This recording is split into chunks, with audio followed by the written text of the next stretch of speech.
We're recording. We're back, guys. Welcome to Two Black Girls, One Rose. Where two black-ass girls invade the whitest show on earth, The Bachelorette. I'm Natasha. And I'm Justine. And we just watched the final episode before Hometowns. Mm-hmm. So A good one. It's a big one. Mm-hmm. And Luke P was still on his bullshit. Mm-hmm. Yeah, what were your initial thoughts for this episode? So first initial thought that I have is if Mike was white, there's literally not even a chance, thought, or question that he would be the Bachelor. Yeah, not even a blink of an eye. Like, it would be automatic. Like, he would obviously be the Bachelor. Mm-hmm. The fact that there's, like, still debate is just pure discrimination. So. It's crazy. And of the four guys that are left, Luke, obviously not happening. Jed, obviously not happening. No. And then one of them other two niggas got to win. So... Right. And I don't want to see Peter snook for love. I'm going to be honest with you. No, not into it. Would I watch it? Yes, because he'd probably have some very nice girls on there, and he's definitely ready to get married. But we've seen him before. We've seen this already. Him before, and they had a pilot Bachelor years ago. Right. So been there, done that. Yep. Nah. Mm-hmm. Yep. And Garrett's obviously not getting it. He did not have a Bachelor edit at all. So no. Not in the slightest. No. And then also just a thought that I was having during watching the show is how attractive vulnerability is to other people, especially during dating. I know I've mentioned in our Q&A that, like, I've been very down on, like, dating and love and all of that stuff as of late. And I've been questioning to myself, like, and I have to watch this show about finding love in 6 weeks every week and, like, recap this. And I have a great time doing it, but sometimes it can be a little triggering. But I have to squeeze the lessons out of it, and that's one of the lessons. If you're hiding, nobody's going to come looking for you. There's too many people out in the world. That's a good point. Yeah, vulnerability is like a constant theme on the show because you don't have time to get into the deep stuff. You have to do it super, super quick. Yeah. And generally, the people who jump to vulnerability quickest are the ones that stay around the longest. Yes. Yes. Or they get by in their looks for a little while, like Tyler C. Yeah, he finally opened up today, but I mean, he opened up. A story. He had a little story before. Yeah. But yeah, you can skate on with that face for a little bit. Yeah. Yeah, but those are my initial thoughts. What about you? My thoughts. So, spoiler alert. Spoiler alert. If you don't want to hear a little bit about the recap before we go into it. Mike goes home, and we have yet another missed opportunity at a black hometown. I'm so sad. I was really looking forward to meeting his 3 queens and seeing this interaction with Miss Hannah, how that was going to go down. So sad. So that we won't get. But hopefully he'll be the Bachelor, so we'll see a lot more of his family. Yep. We will see. Also, just 3 of the 4 guys left are problematic. Jed and his foolishness, and we'll get to his foolishness even further in Bachelor Nation news. Now some mess came out about Peter. Yeah. And then Psycho Luke. Yeah. The only one who's, like, seemingly clean is Tyler. Yes. Almost sparkling compared to the rest of them. Almost sparkling, yeah. And the whole Bachelor Nation's fucking in love with him. I know. But 3 of the 4 have scandals, issues. Yeah. Weird psychosis. Weird psychosis. Slim pickings out here this season. Slim pickings. I know. And then I had another thought of who Luke reminds me of. Ooh, who? He reminds me of Jax from Vanderpump Rules. Oh my God, yes. Right? Jax is a pathological liar. Mm-hmm. Yep. Like, he might have been diagnosed as this. Like, Yeah. Oh, yeah. Probably by that Reiki master who he fucked. Yeah. Yep. A pathological liar. He's been called a sociopath by multiple people on the show, like including his friends who just blatantly were just like, Jax is sociopathic. The one thing that's so crazy about, so wild about Jax is he somehow manages to still stay friends with all the people in his life. He somehow always has a girlfriend. He like has this, he's a terrible person, but he has like an energy and a personality kind of draws you in. Yeah, that he's he like always charming. Like a charming kind of thing, but he's like dumb as shit, so I don't even but he always has people, he has screwed over each and every person in his life, like in tremendous ways, like full on fucked his best friend's girl on their couch, like, and they're all still friends with him. It's wild. God. So Luke, it just made me really, like, he is so similar to Jax, but now I'm really curious about like the friends, quote unquote friends in Luke's life, if he has any. Like, because it'd be just shocking to me if this guy even maintains friends, but Jax has somehow maintained friends, so I'm sure Luke does have as well. Yeah. And we saw in the preview. Oh yeah, coming up next week, he has a bunch of people. Past girlfriends, like, what are these people saying about him? Like, run me that interview. I want to see those interviews. I need the Luke P's ex-girlfriend come out. Yes, come Where forward. are you, girl? Where art thou?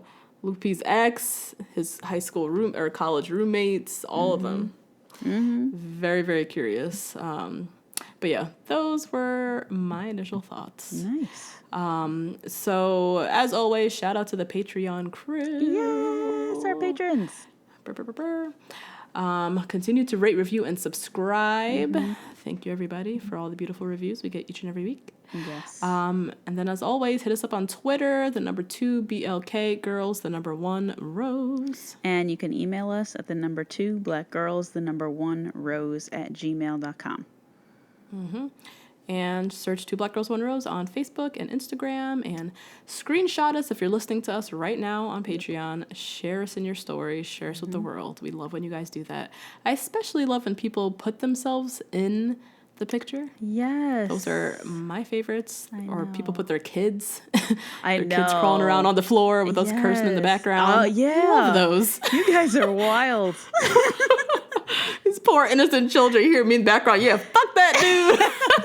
Or it's my nigga, you ain't shit. Or like loud as shit. This poor little white child is like crawling around. I can't. But I love it. Continue to share us with the world. Another quick little announcement. We said like a few weeks ago, we're having another live stream next Wednesday. So mark your calendars. That's July 10th, I believe, whatever the Wednesday is. Yep. And so yeah, more details to come. We'll post it all out on our social media. Yep. And yeah, that's it. Now, Justine, I know we got a lot of lovely church announcements. A lot. Take us to church. So before we get into our listener church announcements, I have a few personal church announcements myself. Oh shit! Okay. Yes. Little energy shift. I'm scared. The ancestors came to me today and told me a few things to say on the podcast. So here we are. All right. First announcement. If you are a white listener, which most of you are, so welcome here. We love having you as 2 Black Girls 1 Rose. We love having you guys as patrons. You cannot escape to Wakanda. You are not welcome. I don't care if you saw the movie. I don't care if you have a black friend. You guys saw the movie together at the Magic Johnson Theater. I don't care what. It's not for you. This is a representation of a space for us to go escape the majority culture. And you saying, oh my God, I have to escape to Wakanda, guys, with the little skin tone 1 hand emoji, is making a mockery of the show, a mockery of Black Panther, a mockery of Ryan Coogler, and the black viewers who are watching the show and the black listeners who are listening to us, and feeling like they need to escape to a place where their feelings, thoughts, and culture are represented, which they should be in this show about a quintessential love story. But it's not. That being said, if you are a white listener, do not feel bad. or guilty for participating in a poll, because I have put the polls up on Instagram, or sending over an email or sending over a tweet. This is the first announcement that I have ever said of this. If that you have made this mistake in the past, don't feel bad. Just learn. You can escape out the show, but you gotta find somewhere else to go besides and you have unlimited places. You got the whole world. We have a make-believe land from Marvel. So how about that? Oh my God. I Hilarious. have just in my workspace, I'm trying to be more social in my workspace and coming across more microaggressions where my defense is limited because I can't look like the angry black woman. And so these sorts of things coming into our 5 to 9 have been a little bit, they've gotten to me a little bit. So that's it. Thank you for listening once again. You're welcome here. Yes, always. The second announcement, this whole thing about like Tyler has a black friend,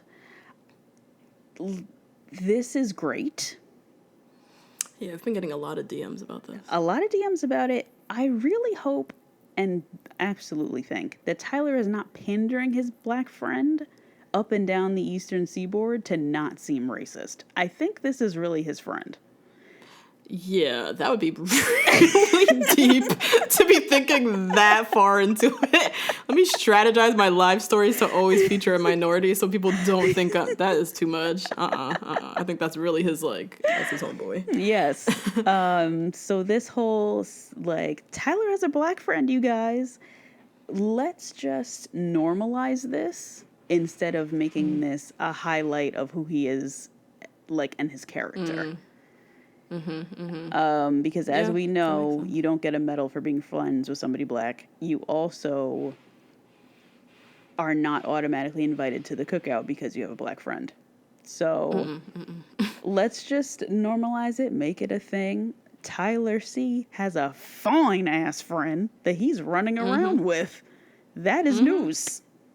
That's true.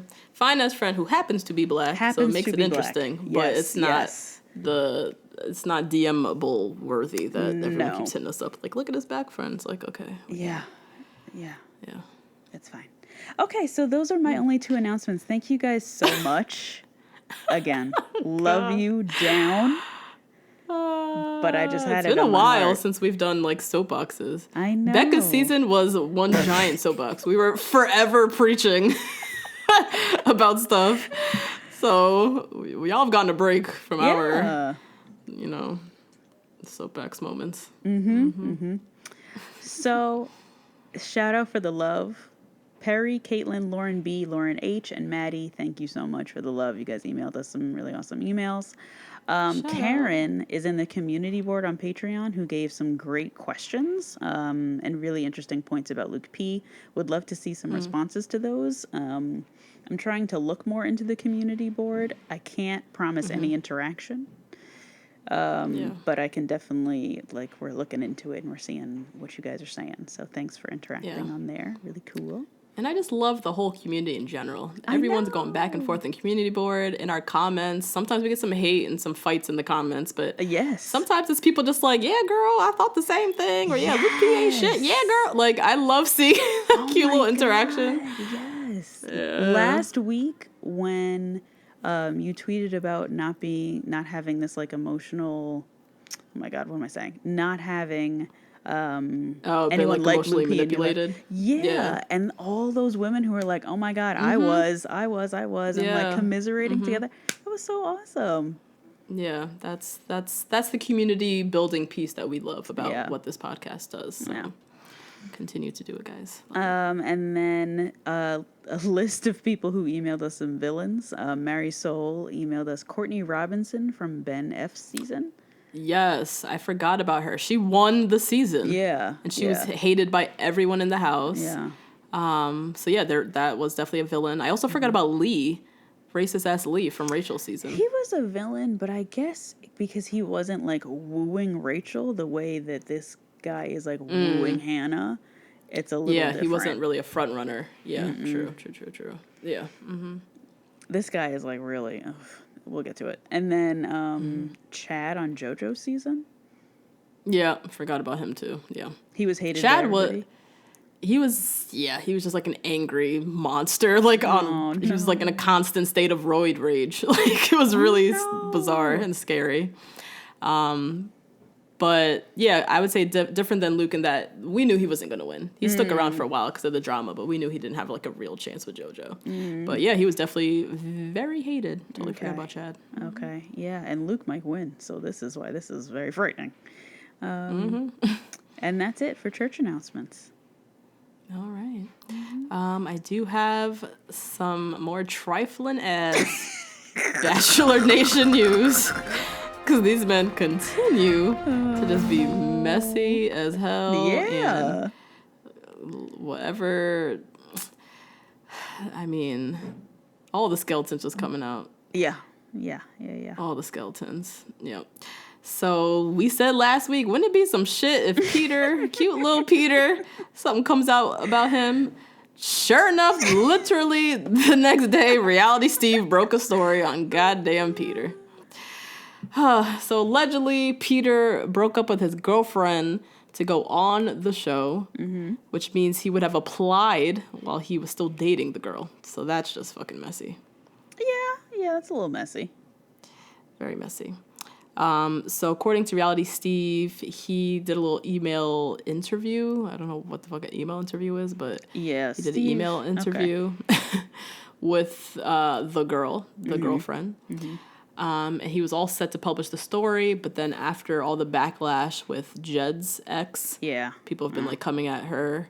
The girl went back to Reality Steve and asked him not to run the story anymore. Wow. But apparently, like, it's legit. He's talked to the girl. They've confirmed things.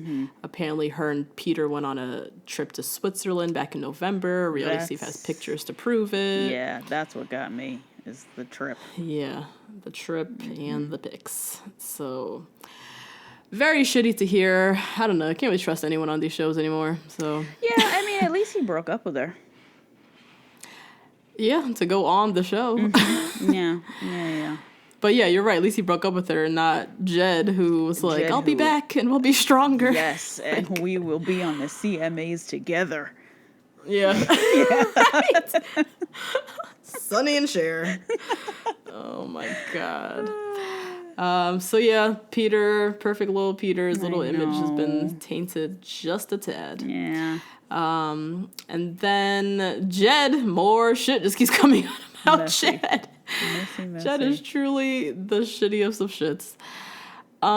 So apparently he cheated on the same girl, Haley, that he was with before their trip to Bahamas. So that trip that the pictures are floating everywhere.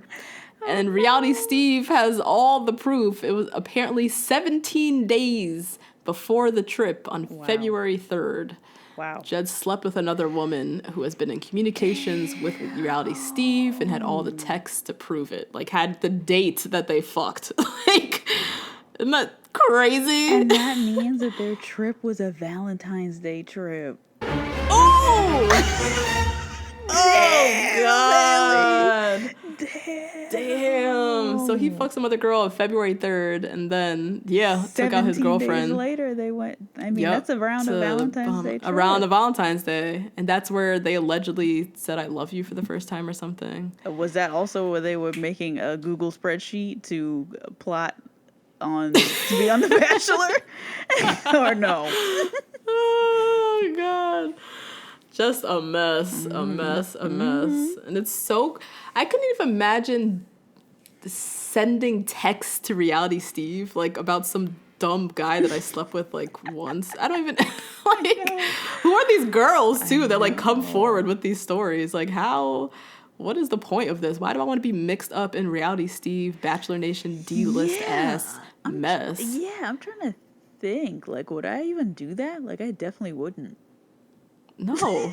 I would sit on those texts. I would screenshot them and send them to all my friends and shit. But like, I'm not, and none of my friends would even like send that anywhere. It would stay so internal because no one gives a shit. No. Like, it's so wild that people like reach out to expose people. I don't know. It's weird. I'm trying to put myself in that mind. Like, Yeah, I don't know. Especially you if have to I'm be not really getting... burned or felt really, really burned by that dude.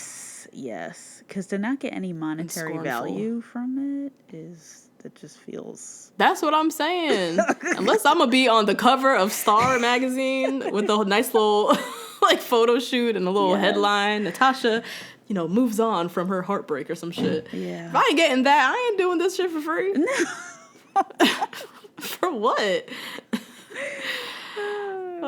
So strange. But yeah, so again, 3 of the 4 guys are fucking trash. Yeah. And Oh no, Tyler Peter's C not for the trash. win. Peter's not trash, but damn, I was hoping he would come out unscathed, and here Yeah. he come with some mess too. Yeah, definitely. Anyways, should we get into the recap? Yeah, man, let's go. Let's go into the recap. So, we have left Latvia, and we are now in the Netherlands. And we open up to Hannah is walking through the beautiful tulip fields. I really want to go do this. Like the tulip fields of the Netherlands. I don't know what time of year this is, but Will it's did like it, and he. Oh, really? When was it? I forget when it was, but he did it. It was beautiful. Ugh, it looks so beautiful.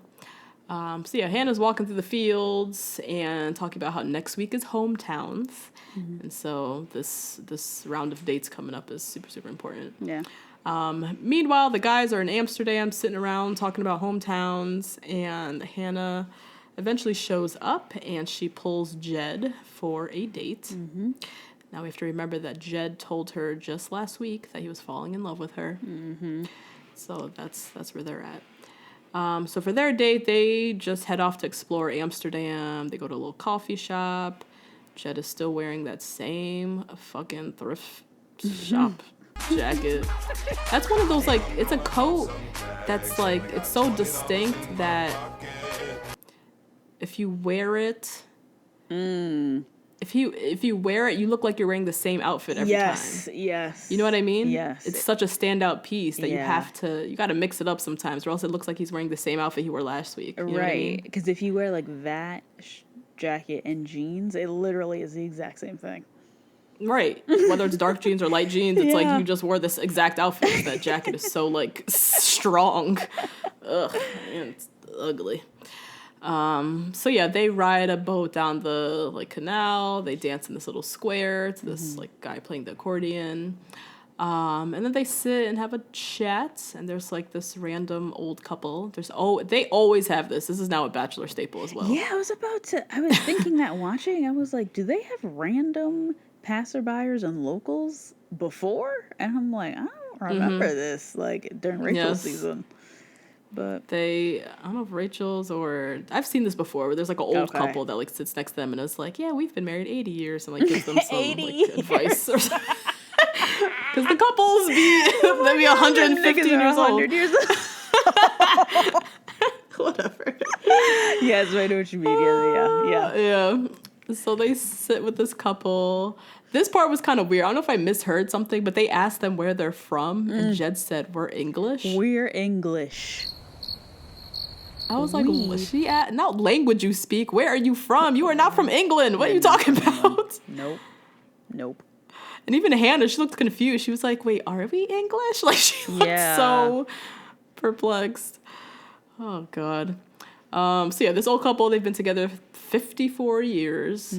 They got married 10 days after they met. Or they decided to get married 10 days after they met. Something about 10 days after they met, they was, like, committed. Okay. Which is wild. But yeah, Jed just tells Hannah, like, my feelings are constantly growing. It's very effortless. And then Hannah, this is where she kind of opens up, which is kind of like the theme of the episode about, like, how hard it is for her to, like, articulate her feelings to the guys. Because, like, 1 minute she's on a date and she's, like, all in with him. And then she goes to the next person. And it's like she doesn't really know what to say, how, like, what's too much. You know, all that good stuff. And my advice here, I would say guard your shit. Don't say jack shit to these people. Especially when you're the Bachelorette. Especially, don't pull a Ben Higgins. Ben Higgins told "I love you" to like 3 of the girls at the end, Yes. and all of them thought they was winning, Yes. and then he only picked one, obviously. Mm-hmm. So I would say, don't And say is single shit. now. So, And is single now, yeah. exactly. Mm-hmm. Or I think he has a girlfriend, but whatever. Oh, He okay. was single for Yes, a hot minute. yes. Yeah. So yeah, I feel her pain and not knowing what to say when, whatever. I always say just ear towards not saying shit because Yeah. you don't owe these guys nothing. Yeah. So yeah, meanwhile, back with the guys at the hotel. Connor, totally forgot this guy was still around. Totally forgot about Connor and his one-on-one. Completely. Literally 7 episodes ago. Yes, so long ago. Oh my God. He had to remind me what his one-on-one. I was like, oh shit, that was the one where she was sick. Like, totally forgot. So he's hoping he's getting a one-on-one date this week because it's been so damn long since he's literally like spent time with this girl. But then a date card arrives and it goes to Tyler. Yay. And the card says, "Will you ride into the sunset with me?" Back on Jed's date, time for the nighttime portion of their date. Jed looks very dapper. I liked this outfit. He did. He looked nice. Yeah, it was like a navy blue velvet jacket or velvet like blazer, whatever. Oh, jacket. whoa. I don't know the difference. Whoa. Yeah, blazer, jacket, suit jacket, whatever. And Hannah looked bomb. She had on a red jumpsuit. Love You a jumpsuit. enjoyed that outfit? I did. I hated the necklace. She always ruins it with the necklace, but I liked the red jumpsuit. You did?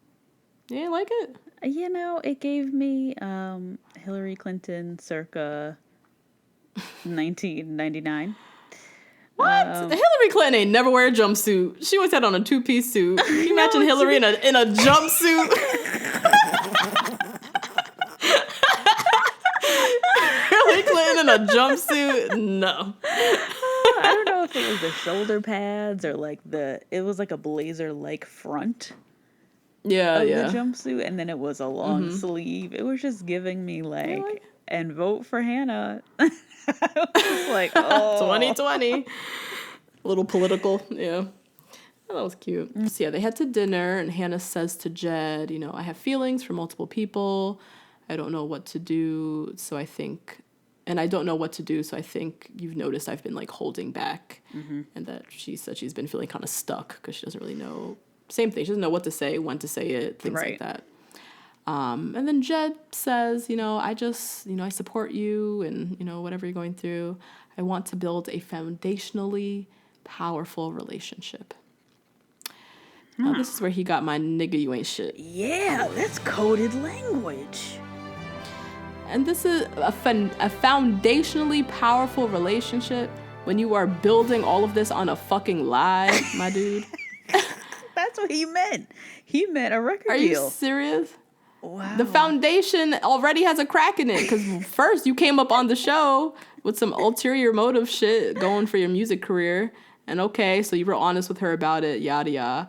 But now we find out you have a whole current girlfriend, not even like a girlfriend you broke up with like Mr. Peter. A current girlfriend that you obviously can't tell her about. So you're just a fucking liar. So the foundation is cracked in a farce and fucked, okay?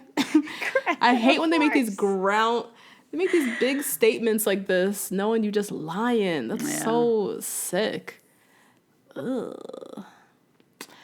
So Hannah, she says, she's taken all this in, and then finally she could tell she has something she wants to say. Yeah, she's building up to something, right? Yeah. Building up.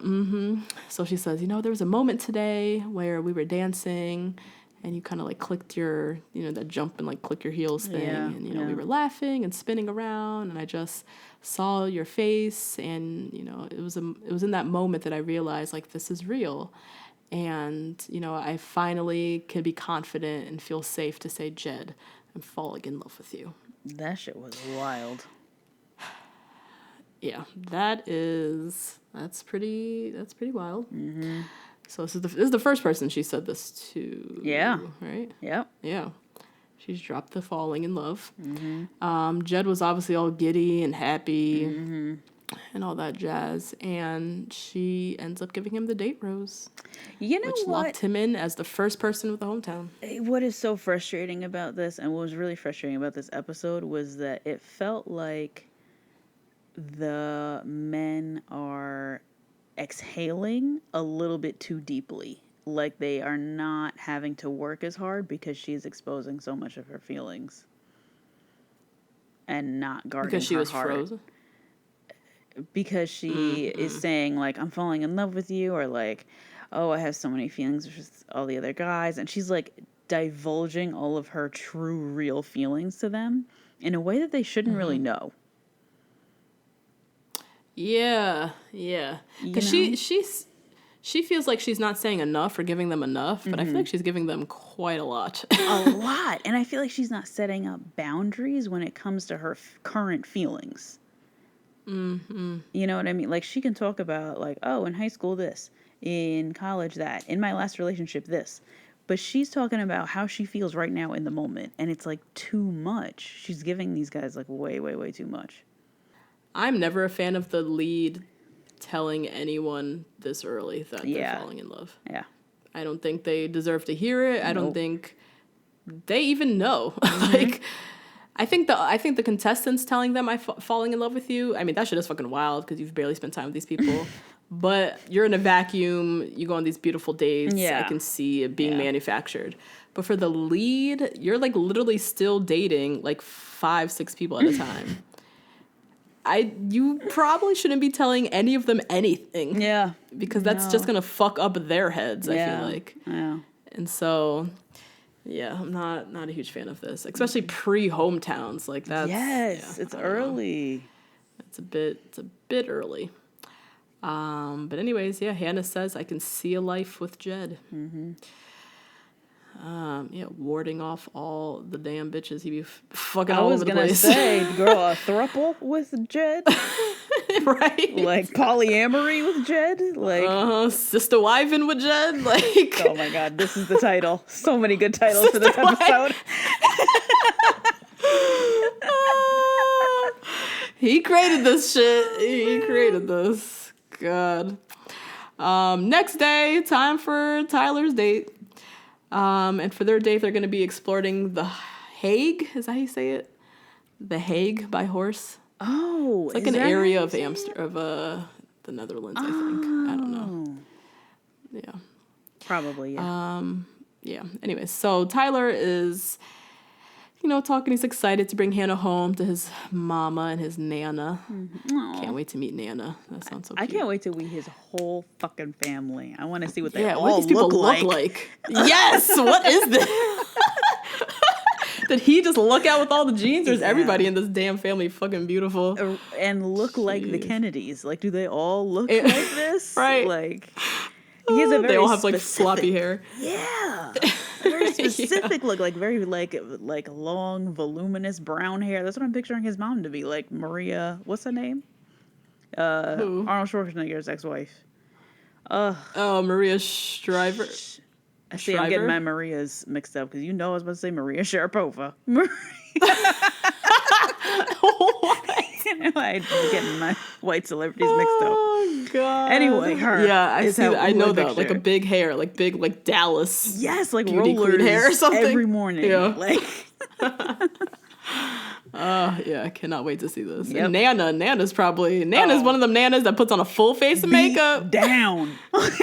Beat down. Yes. Dressed to the nines. She got her signature necklace on. Like, I can already see this woman in my head. Yes. Anyways, for their date, they're going to be exploring the Hague by horseback. And Tyler is a little freaked out by horses. He's trying to act cool, but he's fucking terrified. So many men are freaked out by horses. I know. Horses are big. I love horses. I know you love horses.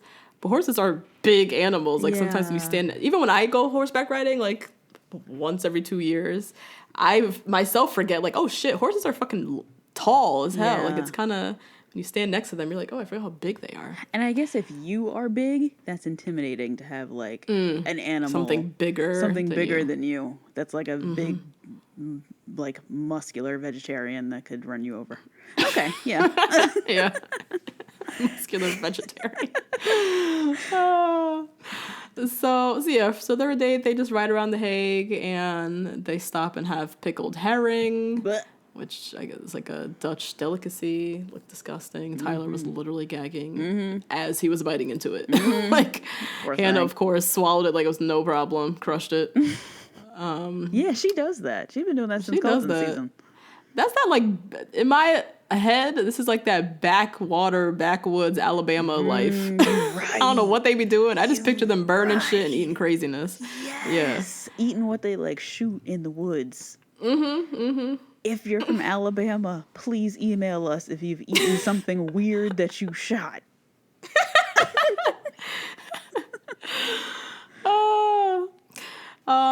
So Hannah and Tyler, they sit and have a little chat. He admits to her that Riga in Latvia, so last week, was very hard for him. It's when he started to compare himself to other people. And as he's saying all this, you can tell that he's kind of like holding back. He's not saying the full truth. Yeah. Like, I was comparing myself to other people. And my theory in my head was that he was fucking pissed at Luke P staying around again and was starting to question Hannah. Her. Yep. That's why he was having a hard week. Because he was starting to think, what am I doing here? Yeah. If this guy is still here, what's going on with this girl? Yeah. Yeah. So that's the sense I got of what he was like truly holding back. Anyways, time for the nighttime portion of their date. Hannah loved this dress. This white dress. She kills it in white every time. She does. White is her color. White is her color. I'm very curious to see what her wedding dress is going to look like. Ooh, yeah. Yeah. But this one was cute. It was very short. At one point, I was like, and a is very a tunic? Low V. Very low V, high shoulders, long sleeve. It was bomb though. She looked great. It was, yeah. Tyler also looked good. He had on a purple velvet coat. I guess velvet is like in men's season or menswear now. Yes, and I guess it was like winter there, so yeah, so I guess textures. That's like the menswear thing. Yeah. So yeah, he looked great. So Hannah feels like Tyler was holding back, and she said she's ready to get down and deep and talk about all the hard, scary things. So Tyler, he starts to open up, and he, admits that, or tells her that his parents got divorced, and growing up, they always lived in this like big house on the water in Juniper. Oh, Jupiter, I think, yeah. In Jupiter, Florida.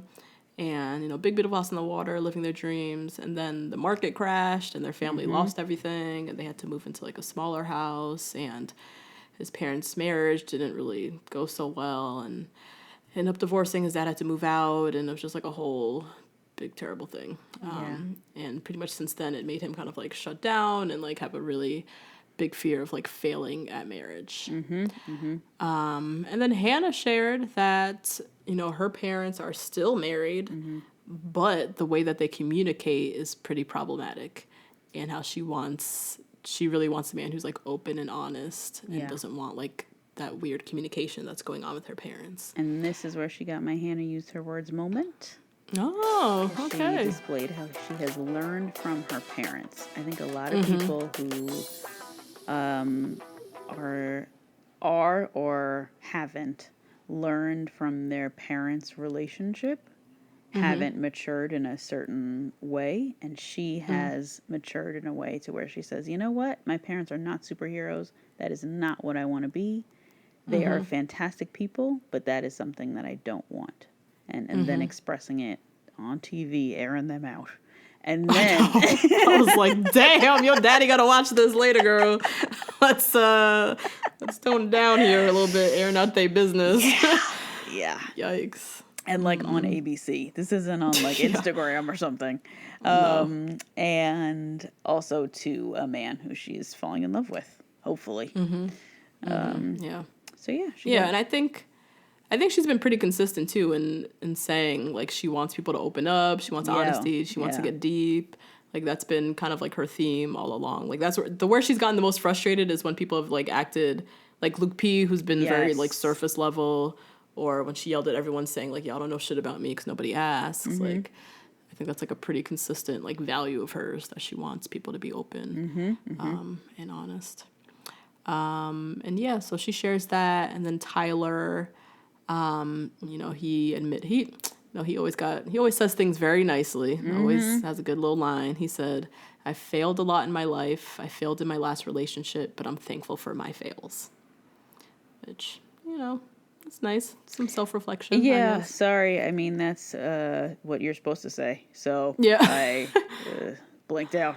So, you know, okay. But it's Tyler saying this. As he says it, it's like, oh my God. I know. It's like, oh my God. What? Okay. How could someone so hot say something that makes sense? Oh my God. I know.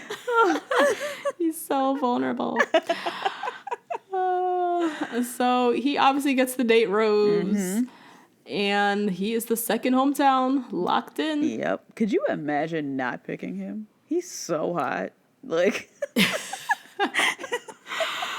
I'm like, who's she gonna pick? It has to be Tyler. It's gotta be Tyler. Unless Tyler's family is nuts and Peter's family is perfect.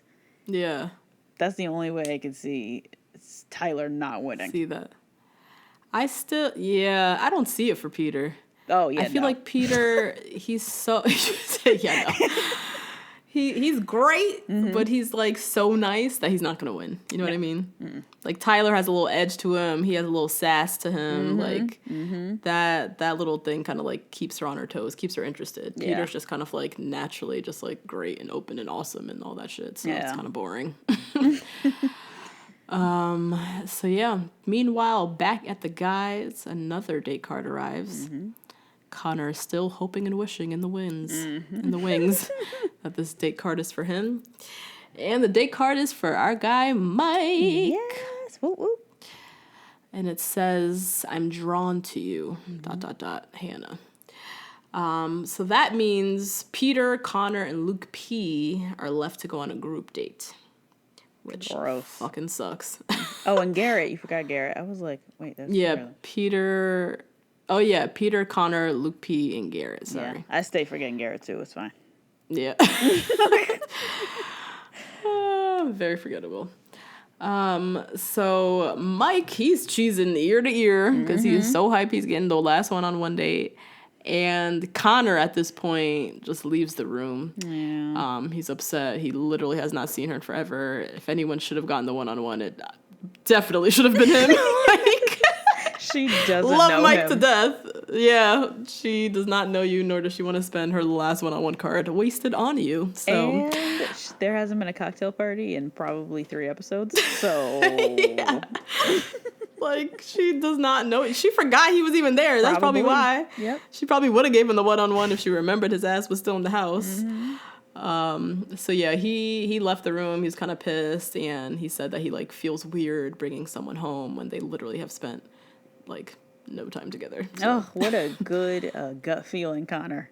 Yep. Which you didn't listen to later, but it's fine. No, exactly.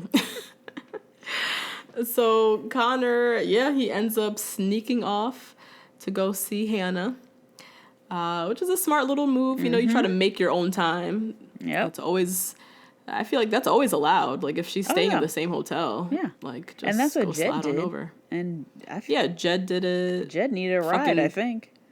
Cam got a whole ride to the damn group date. Yes. Created time. Fucking episode 2. So you gotta, carve out some time for yourself. So he knocks on Hannah's door, and she's, happy to see him. They head in, have a chat, and Hannah basically tells him that, he's really faded into the background in group dates. And then, she didn't say all this, but, like, as we know, she hasn't had a cocktail party in forever, so he's literally just so far behind everybody at this point. And Connor, he's trying to stay positive. He's like, I just keep holding on to our one-on-one date. Oh my God. And then had the nerve to claim that he was falling in love with her since the one-on-one. Yeah, this is some bullshit. Oh my God. You know this, Connor. Ugh. You absolutely know this. Like, I see how he's so connected with her from that one time. But falling in love, like, he needs to stop. Stop. You need to stop. Because Y'all hung out. She was sick as a dog on that damn bed for an hour, and then you left, and then you literally have not seen her since. So you need to stop with this. I'm falling in love. Just save your voice for that.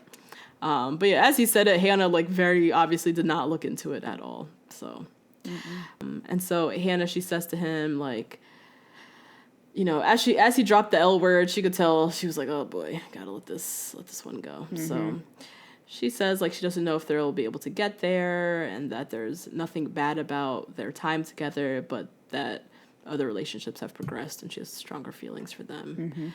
And so, Connor, you must leave instantly right now. You've got to go. No time. Oh, someone else will pack your luggage because you have got to go right now in your outfit and everything. You're not saying goodbye to nobody, nothing.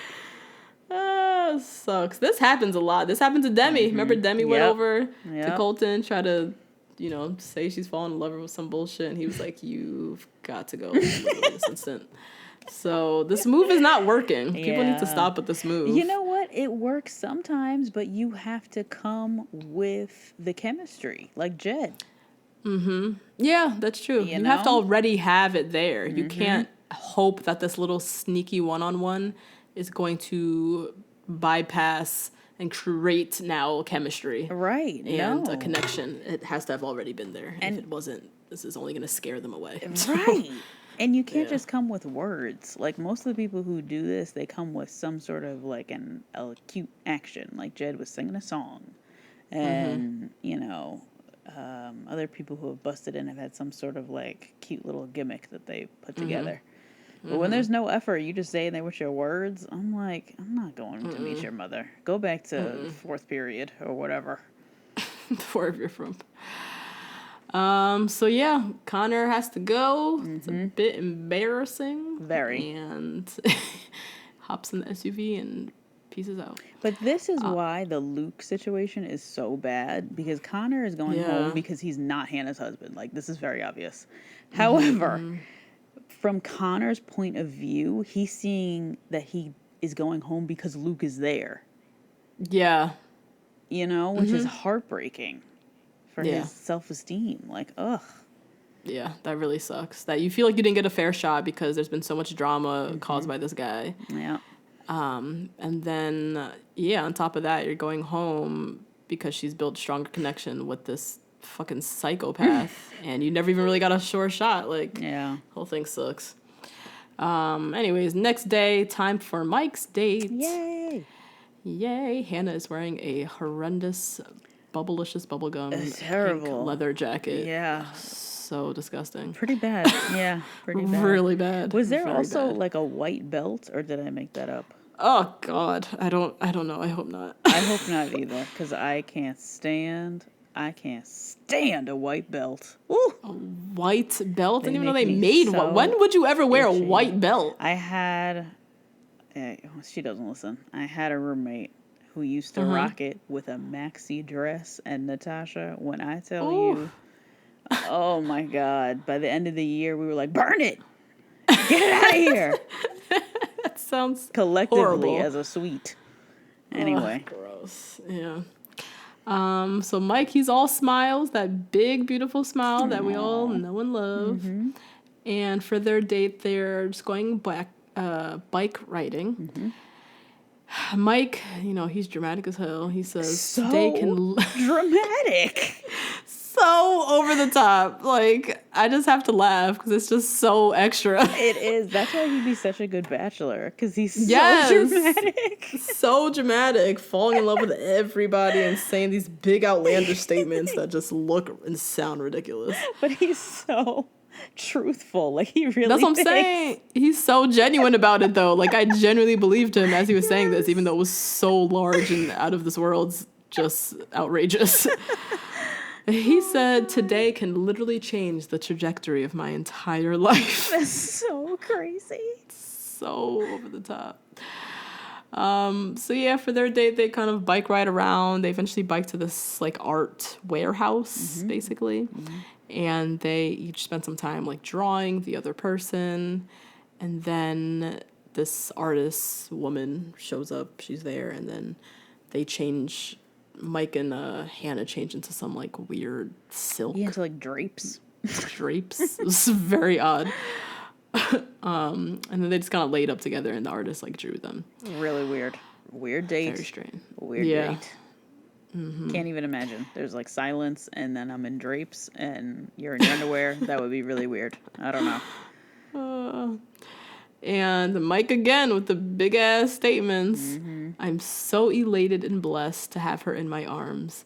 The woman who I can be engaged to, who could be the mother of my children. Oh, Mike, come to me. This is such a black statement too. Like, she's the mother of my children. I hope she feels the same way for me as I feel for her. That's just a lot. It is. Elated and blessed. This is the woman to be engaged and the mother of your children. Like, He's taking this seriously. damn, Mike. So yeah, Mike again continues with the big talk. He says something to Hannah about today might be another date with my future wife. And as he said this, at this point, Hannah's face, there was a little glimmer of like, fuck. Yeah. Yep. It was like, he's been saying a lot, but that specific line, you could see in her face, like, it wasn't connecting. It wasn't hitting. And it was true, because in her confessional, she commends Mike for always being very open, very honest, always saying how he feels. But then she says, you know, if I go to his hometown, I have to look his mama, his grandmother, and his sister in the eyes. And they're going to ask how I feel about him, and I need to feel confident in what I'd say. And right now, I don't know what I'd say. I appreciate that. Yeah.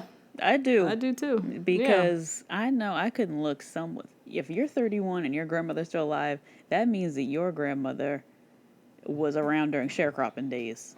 You want me to look her in the face? She is a living ancestor, and you want me to look her in the face and say, I don't know about your grandson? Yeah. I could never. Yeah. I could never. No. So I'm glad her mind is in that space. Like, Yeah. I can't do this. I need to figure this shit out ASAP. So time for the nighttime portion of their date. Hannah is at a museum, I'm guessing. I'm not sure. But she's walking around, looking at all the beautiful art. One of the art was that famous girl with the pearl earrings. Oh, yeah. Painting girl with the pearl earring, whatever. And the camera goes to Hannah's face, and she's like bawling, like tears streaming down her face. So as she's bawling her eyes away, Mike is walking up to the date looking absolutely dashing. Yes. Okay. Looked like very like, I love a nice fitted suit. It looks like James Bond. As you know, James Bond always has a nice fitted suit. Fit him like a glove. He looks delicious. And so Mike says again, Hannah makes me feel I want more. Tonight, I'm going to make it extremely clear that I want Hannah to be my wife. That's a lie, but it's fine. Oh, God. Like, how does he feel this way? How did you arrive at this feeling? How, as a 31-year-old man who has been through some shit, a lot. You are so set on Hannah Brown, I know. 25, from Alabama. Is she 25? I thought she was 24. Or 24, whatever. That she is your wife. Like, how did you arrive at this? Oh, my God. I think he just got so swept up in the process that he got, like, his feelings are so delicate that he got, like, wild. Like, he was ready to have a family with that other girl. They unfortunately had a miscarriage, but he hadn't dated in 5 years because of it. Yeah. Like, he's very hopeful of the whole process, and so got very, like, swept into it. Yeah. Because someone's got to explain this to me. How you, I want her to be my wife. Your wife? Like, she's walking down the aisle. When you see your wedding, that's who's walking down the aisle? No. And not to say that they don't seem to have a connection. They get along really well and things like that. But she's not who I envisioned for Mike. Because Mike he's 31. He's very serious. Yeah. He, not even just about the big statements, but he is a fully fledged adult male. Yeah, the way he talks about himself, he's very self-reflective. Even from his limo entrance where he said, I'm like the five C's or some shit. Yeah. Like, he's very, very put together and like mature and like fully developed as a man, I feel like. Yeah. And she has a whole lot of work to do. And I just don't see him with somebody who's this, like, so much in a growth phase. I feel like he needs somebody who's, like, his equal, who's, like, fully fleshed out and got her shit together. And she says she's, like, ready to have babies and ready to do all these things, but she's not, like, Emily Maynard status. No. You know what I mean? Still, she has the full right to change her mind about having babies in the next 2 years. Like, full right to do so. I feel like if she did that to him, he'd be like, wait, what? He'd be sad. Yeah, because he's ready, like, today. Yeah. For real. Yeah. So anyways, he walks up to greet Hannah, who is... Hannah? Long day. He walks up to greet Hannah, who is trying to hold back the tears and wipe her face, but she's very evidently, still in fucking shambles. And Mike, he's trying to keep it together, but he obviously looks a little bit nervous, too. But she kind of hugs him and is like, yeah, let's go sit, let's go have dinner or whatever. And so they sit, and Hannah says, I've been here for a while, the museum or wherever the hell they are, walking around, looking at all the art. And I've never been surrounded by so much beauty. It was just so overwhelming. That's why she was, like, tearing up. Okay. Yeah, sure. Allegedly. Okay.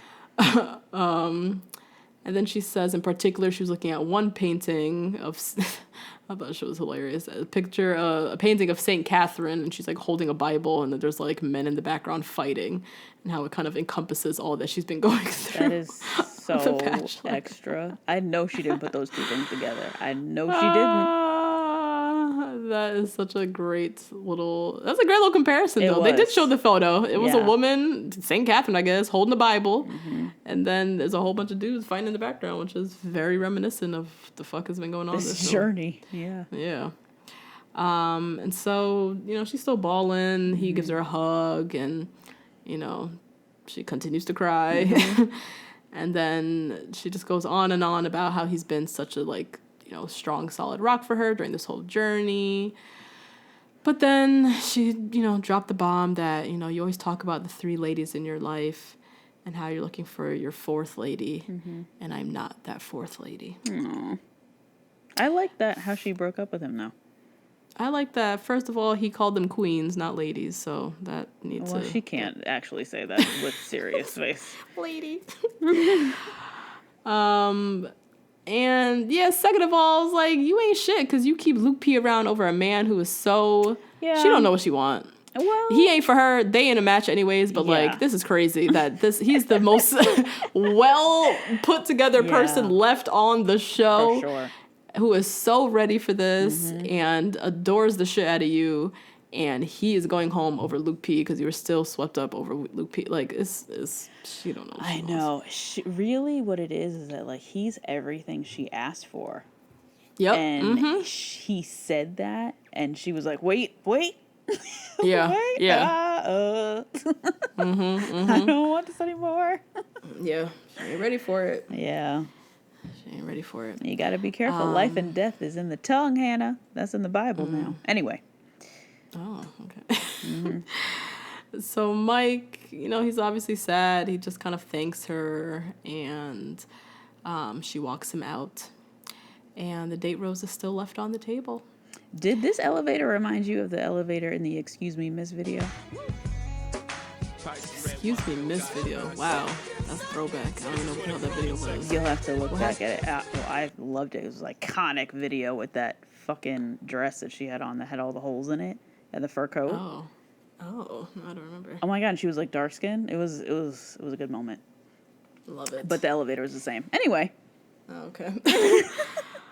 So yeah, we have to say goodbye to the last standing POC. Although Peter's questionable.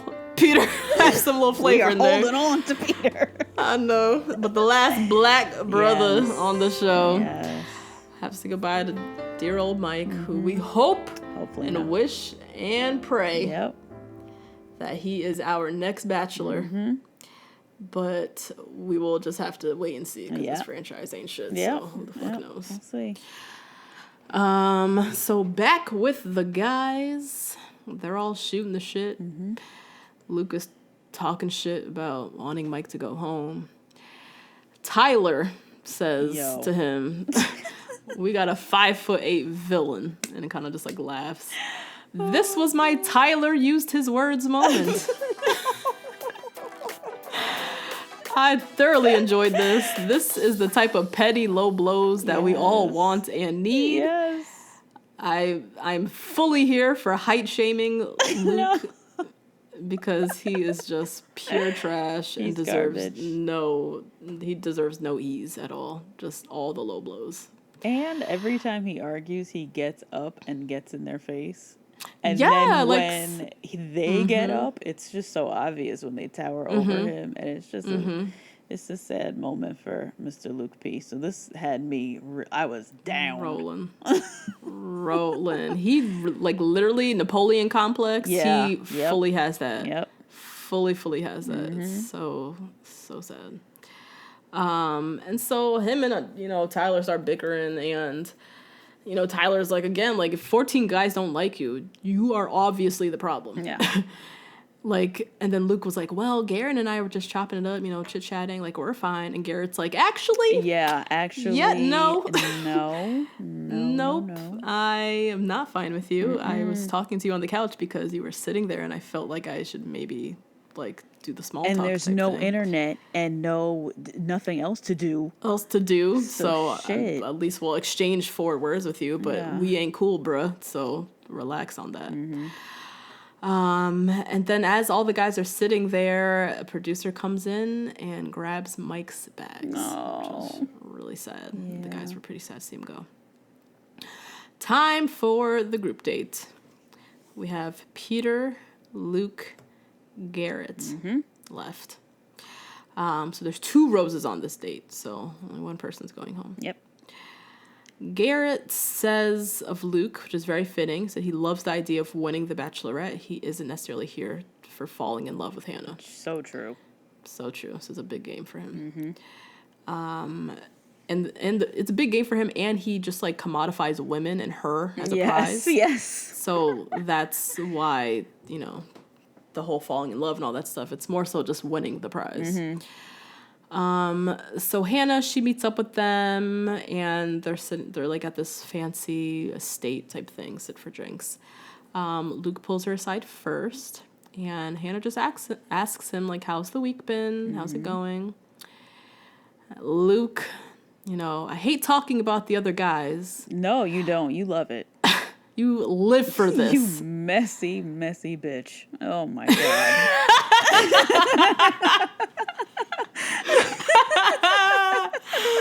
You messy bitch. I love it. Oh, I hate when he starts that shit off. Like, I don't like talking about the other guys, but, and then just names everybody in the damn house. So he says, Jed looked at me the other day and, and told me try to keep your head out of your ass, and that concerns me for you, Hannah. And then last night, Garrett, was all fake with me and told me he was only talking to me because of blah, blah, blah. And that fakeness, that shocks the hell out of me for you, Hannah. Oh my God. He always ended it with I'm worried about them for you. The manipulation, my dude. Yep. And then Hannah, she knows exactly what the hell is going on. Because she says to him, like, I just don't get why people aren't kind to you. Like, what is going on with you? Right. That this, like, meanness is coming out, allegedly, from people. And he's like, oh, no, I just want to say, like, we've dealt with so much crap, but it only affirms how I feel for you, and it makes me grow so much stronger. Because hardship equals love. Didn't you know? He's playing on that bullshit. We have passion. This is a passionate relationship. We've been through so much, we can get through anything. Yeah, no. This is some mess. You need to run. Don't confuse mess with passion. No. And this show's supposed to be the easy part, girl. Right.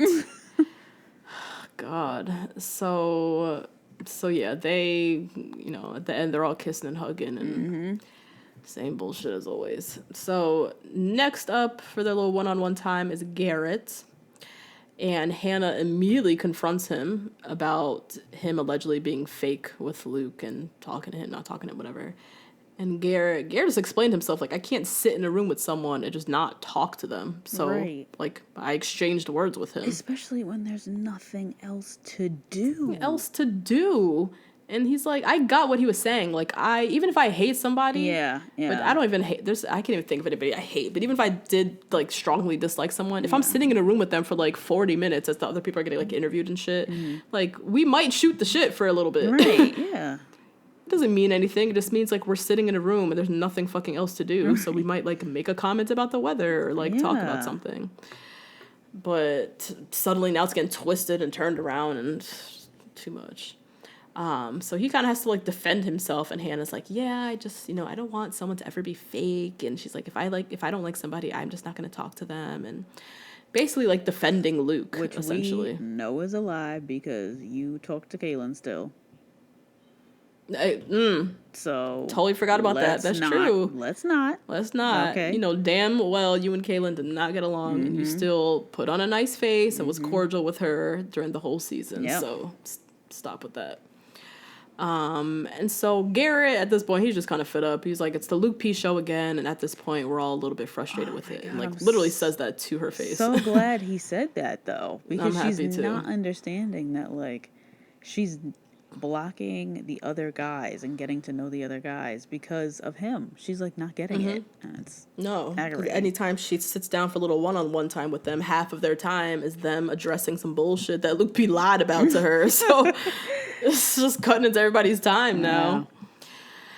So yeah, Garrett immediately goes back and confronts Luke, as he does. And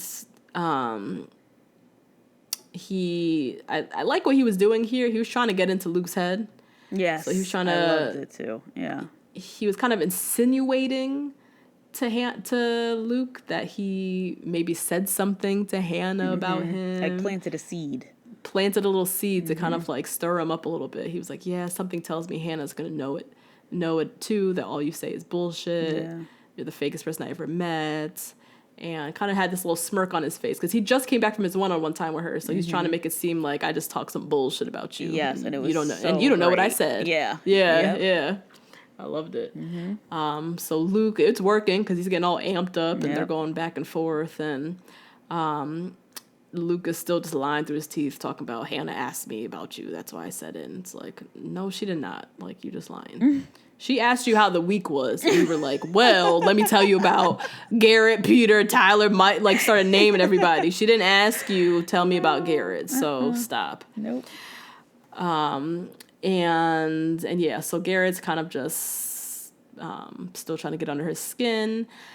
And Luke, as he does, his little tiny self, gets up and stands over Garrett, shouts down at him, I've been nothing but truthful with Hannah, and you're not going to mess this up.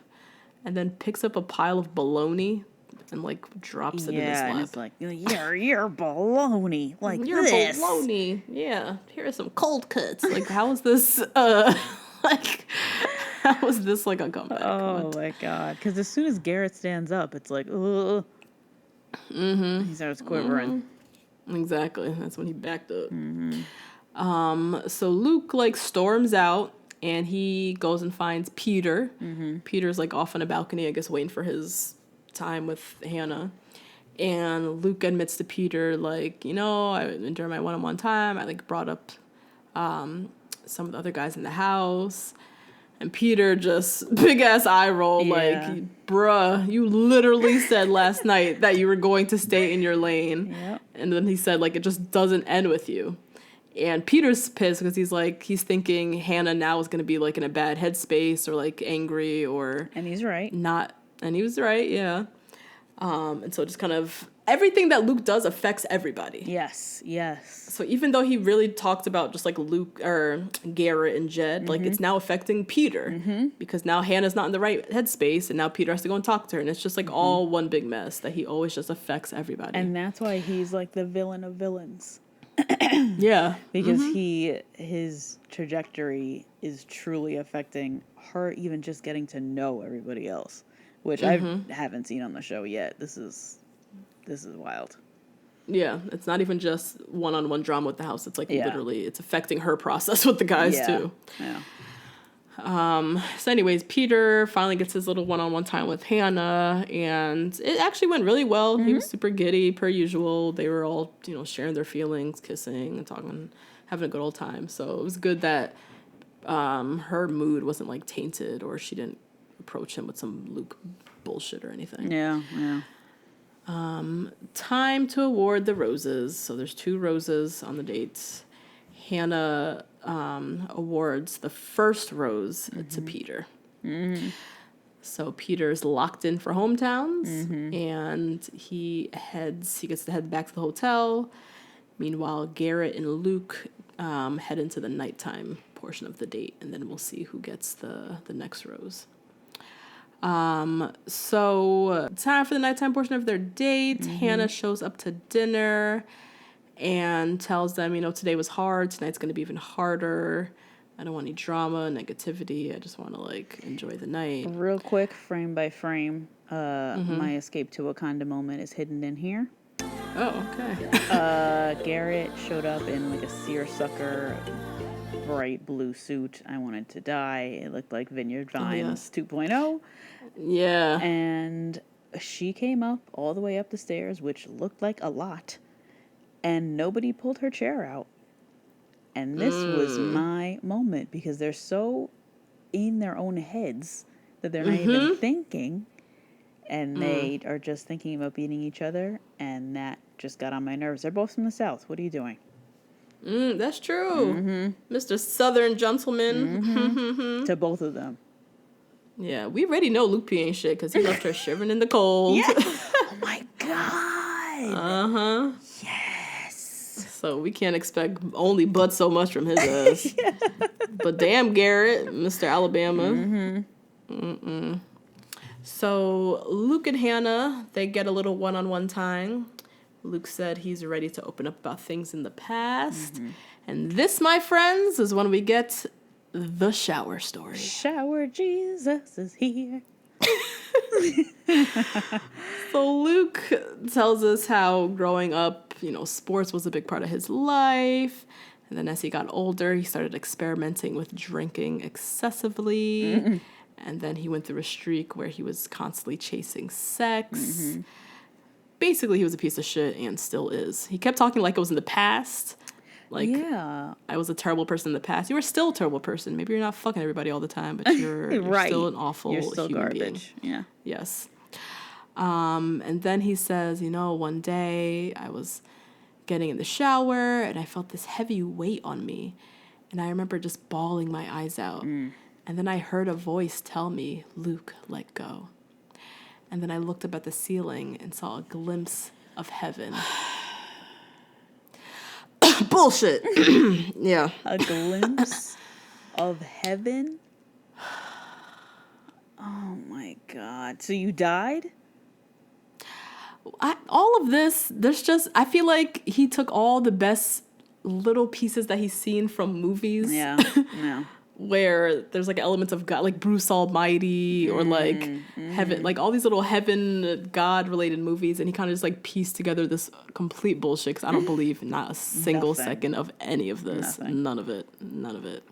He got me with that. I looked up and saw a glimpse of heaven, because that is just no, I can't. And just as someone who is very open about my faith, I find that anyone who uses Christianity for evil really irks me. Really irks my nerves. And let me tell you something, it irks Jesus's nerves too.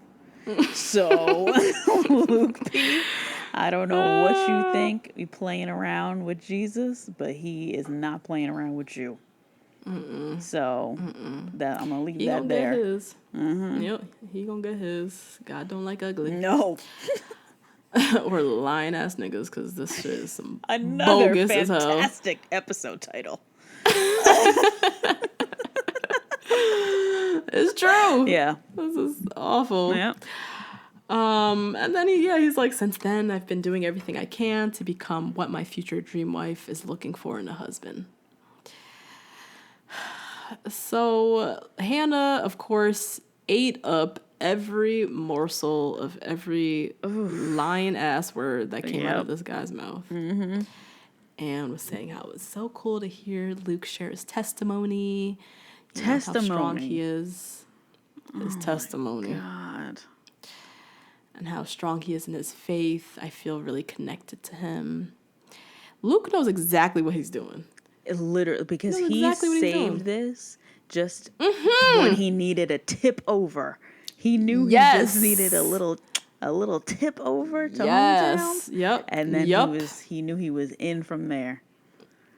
Because this story is so convenient, similar to Cam. When Cam came in his long ass story about his grandma died and then the dog ran away, it was a very strategic placement. Yep. This story is very strategic, but he's not getting called out in the same way that Cam is. Yeah. She doesn't see it in that way. She sees it as a testimony, and now we're connected. Right. No, girl, he could have shared this with you weeks ago. He's doing it right now because he knows his ass is on the chopping block.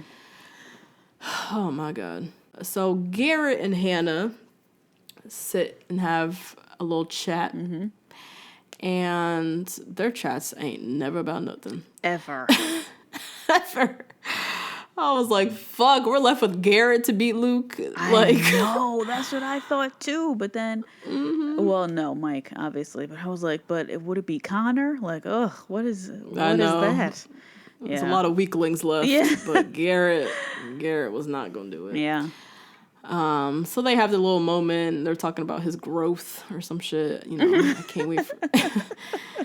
I don't even know. He says to her, I can't wait for you to meet my family. And then he tells her, it hit me like a ton of bricks today. I love you. Yeah. And I think he repeats it twice. I love you. Which is crazy. Which is wild. It doesn't take much to hook Garrett, ladies. Sure doesn't. It sure does not, because I don't see their connection at all. Nope. They're one of the relationships that have made no sense to me on this whole show, because they don't really ever seem to talk about anything. And now he's the first to drop the I love. He's the first to drop I love you, right? Yeah. Like full I love you. Yeah, like I love you. Yeah. Yeah. Yeah. Oh God. He's talking in his confessional. There was something in me that I knew I had to say it. Yeah, the threat of going home over Luke. Exactly. So. Exactly. That's what made you say it, bro. Yep. Because he has no cards left. Else. Luke P had got no cards. Ace left. Yes. Okay. Right. And Garrett has never... Have we gotten any stories out of Garrett? Just that alleged football story. Oh, the football thing. But yeah, he didn't I don't know. He hasn't gotten real personal. No, and hasn't connected with her on a personal thing. Yeah. Mm-mm. So he had to pull out his last card. I love you. I hope to God that this seals his fate. Time for her to award the roses. Hannah says, I have to give this rose to someone who not only opened up their heart, but showed me inside their heart. It's a very strange little metaphor. Yeah, which I thought it was going to Garrett, by the way she said that. Oh, really? I know. I knew this was going to Luke. Yeah. And she just says, I have to go with my gut and what my heart is drawing me to. Luke, will you accept this rose? So, I mean, we knew Luke was getting a rose because we saw him in the previews and shit. So, for the next couple weeks. Yeah. So,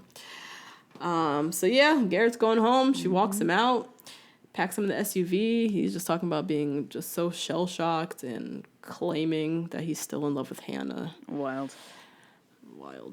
Meanwhile, back at the guys in the hotel, producers come up and they grab Garrett's bag and take it away. And all the guys are just sitting there in silence. Just a wave of sadness comes over them. Wave of sadness that they are there again with Luke.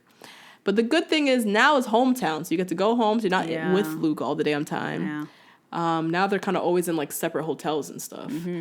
But it's still just the knowledge of knowing that he is still there and you're fighting against him. And the fact that he's lasted this long, there is an undeniable chemistry between them that, how do you penetrate that? He is a psychopath and she is still keeping him around. That's, terrifying to think that you're competing against that. Well, at this point, there's nothing they can do. He has to implode himself because there's nothing that they can do. No, yeah. He has to somehow screw it up in a major way, which we see he does at some point. So, and that is the episode. That's it. So we do get a preview for, I don't know if this was next week or like a couple of weeks to come. Yeah, it seems like a lot of content, but Yeah, I think it's a bunch of, it wasn't just hometowns, it was some other stuff. yeah. But we see Luke at his hometown, and he has a whole big old group of people praying over him and Hannah. You know, I thought, wow, he got them all together quick. All those extras. He got them together fast. His whole hometown is gonna be very in your face with the Christianity. It's gonna be very heavy handed. Yeah. Because he's wanting to really impress Hannah with it and like prove to her that, you know, there's a nice guy in there or whatever. Look at me, I'm a Christian. So it's gonna be fucking crosses and Bibles and prayer all the damn time. So that was that. We see Tyler at his hometown, and we see like the house on the lake where they grew up at. And Tyler says in his confessional, I am in love with Hannah Brown. We see Peter and Hannah kissing on a boat, and he also says that he's in love. And then we get some footage. It looks like further into the season, Luke and Hannah definitely look like Greece. I saw like the white, definitely like the background, fantasy suite the white vibes. buildings. Yeah. And we hear Luke saying, you know, I know having sex in the fantasy suite is not going to happen between us. So that's a clue. We know that he makes it past hometowns. Yep. So he makes it to fantasy suites. And then we see the same clip of him and Hannah sitting at dinner, and Luke says, you know, let's talk about sex. And then we hear him say, you know, if you've had sex with any of those guys, I would remove myself from the situation. And then the same clips that we have of Hannah saying, you know, I have had sex, and honestly, Jesus still loves me. So now we know the context of this. Yeah. So when she's saying, I have had sex, she's meaning in the fantasy suite. And then this part was a little unclear, but I'm pretty sure she said to Luke, we fucked in a windmill. Yeah. So you'll probably want to leave now. And then we definitely hear her repeat again at the end of the episode, I fucked in a windmill, and guess what? We did it a second time. I know that's right. That better be Tyler C. putting it down. Hell yeah. Throwing it down. That's definitely Tyler C. Get it, Hannah. Get it. Yes, I love it. Get it, Hannah. Yeah, for sure. Hell yeah. Get yours, girl. And that was the episode, my friends. A good, juicy one. We'll be back next week for Hometowns. So excited. Please remember to rate, review, subscribe. Hit us up on Twitter. Send us emails, Facebook, Instagram. Tag us in your story. All that good stuff. Everything. Oh, yes. Merch. Teespring, teespring.com/2 Black Girls 1 Rose. We're still selling mugs and tank tops and stickers and all kinds of cool shit with our logo on it. And yeah, we'll be back next week for Hometowns. Can't wait. See you guys. See ya. Bye. Bye.